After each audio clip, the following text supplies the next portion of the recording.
Do you also feel like everyone is living on credit these days? And not just borrowing money for the big investments, the small stuff too, and getting ever deeper into debt? Well, it's a fact. Global debt, that's borrowing by people, businesses, and governments, is at an all-time high. Debt generally gets a bad rap because it seems like there are no good ways to describe it. It's crippling, crashing, or you're drowning in it. Debt can feel like shackles holding you back, or like a shadow that never leaves. And even if you wanted to avoid it, can you? Should you? So join us to find out what borrowing money is really costing you. Why does getting into too much debt feel so unavoidable these days? What are the hidden costs of borrowing money? And most importantly, can you control debt instead of it controlling you? Many people around you will probably tell you to avoid being in too much debt. Even I just said that there are only negative ways to talk about it. But what if I told you that there is actually good debt?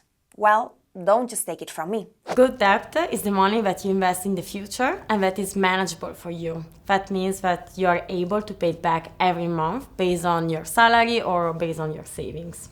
For example, you want to buy a house, you ask for money, this is good because you are investing. Then again, if you are a student and you want to go to university but it's very expensive, you need to borrow money, this is also good debt because you are investing in your skills. Third, for example, you want to start a new business, you need money as well. This is good debt because you want to increase your financial position in the future. So good debt is money you borrow to generate income in the future. It's like when people say you have to spend money to make money. I'm sure you've heard that one before. Anything else to keep in mind? Borrowing money is not free, so it has a cost. So if you ask 10, you're gonna pay 12. Now, I know I don't need to tell you that there is also bad debt. In finance, a bad debt usually means debt that someone is unable to repay. So it's bad for the bank or company that lend the money, because it's a loss for them. But I'm not a bank, so I'm more interested in what makes a debt a bad debt for you and me. Bad debt is the money that you borrow for non-essentials and the money that you borrow for things that are not gonna increase by your value in the future. So for example, you want to go on holidays, this is of course enjoyable moment, but it's not gonna increase the value in the future. So it's not a real investment because as said, borrowing money has a cost. It's not for free. Exactly. Borrowing money has a cost. And here's the thing, it doesn't just cost you money. It costs you time, opportunities, and your peace of mind.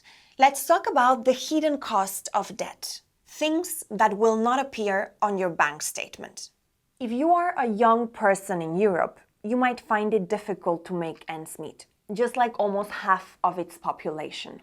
You might also already be juggling multiple forms of debt, student loans, credit cards, maybe even a car loan or a mortgage.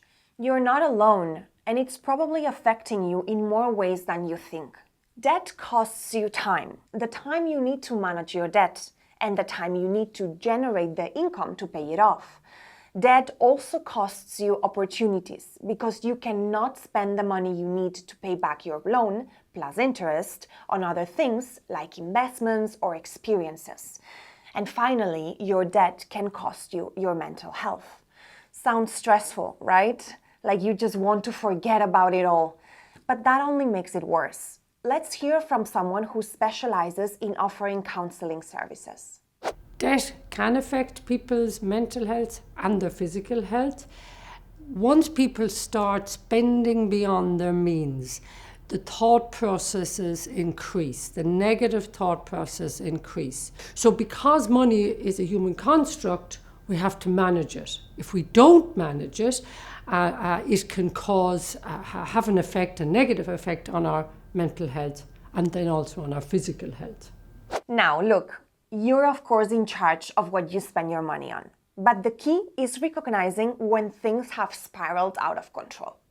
So what are the signs to look out for? The physical effects of stress come first of all through the mental effects of stress. Our nervous system reacts as a sort of an alarm system, and it causes us a sense of anxiety and a sense of insecurity. That affects then the feelings in the body, the stress, the tension, and it can affect then the physical sense, sleeplessness, worry, what if this happens, what if that happens. It can cause headaches, or it can cause me exhaustion because I'm thinking about it all the time. How exhausting. What can I do if I'm in this situation? Okay, so any of these things are never hopeless. Planning is really important. Budgeting is really important. So when people do budgets, they write them down. They don't keep them in their head. Or they talk to people about it, ask for advice for people who are good with money, talk to a bank. The message is you're not alone.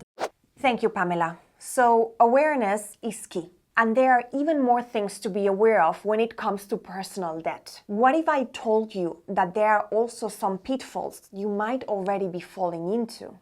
So what makes that feel so impossible to overcome for so many people? To understand that, we have to zoom out and look at two factors that you may only have limited control over, but that can have a big influence on your debt.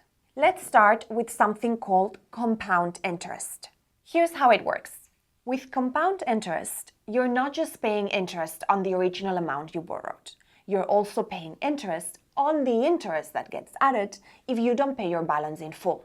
This is why a small credit card balance can become the shadow that never leaves. And then there are credit scoring systems. These measure how responsible you are with debt. When you miss payments, your score takes a hit. This makes it harder to get affordable loans in the future and could leave you trapped in a cycle of high interest borrowing, or it might even mean that you won't get a loan at all.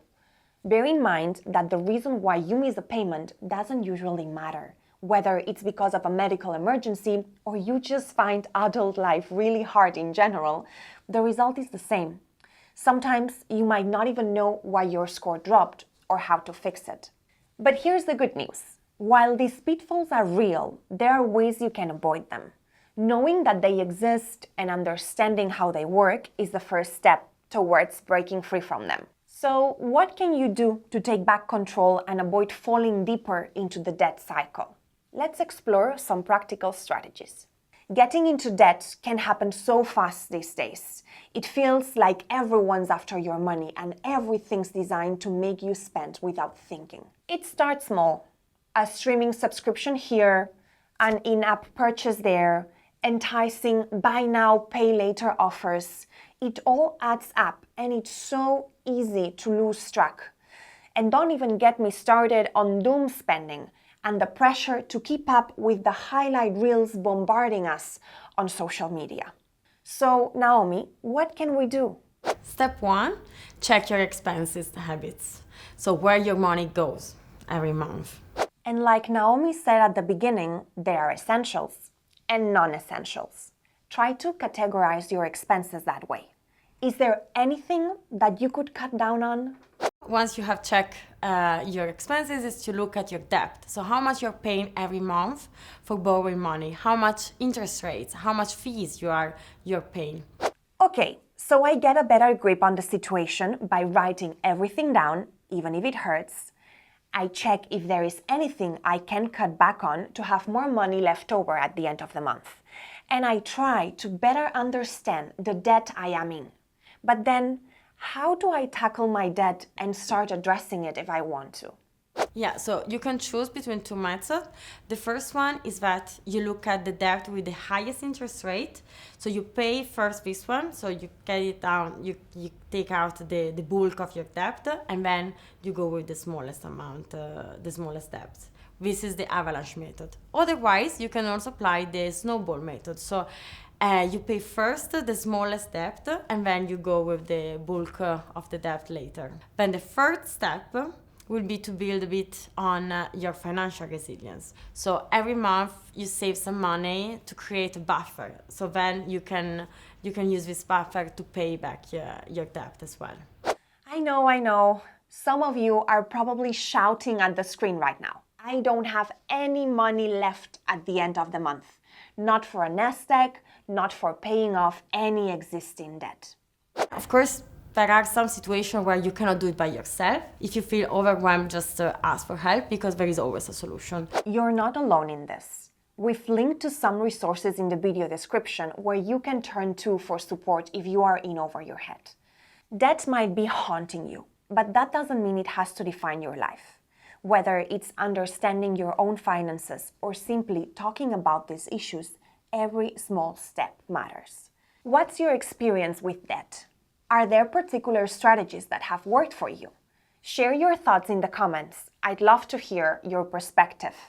And if this video has helped you see debt in a new light, hit subscribe. We are connecting the dots on the big financial questions every week.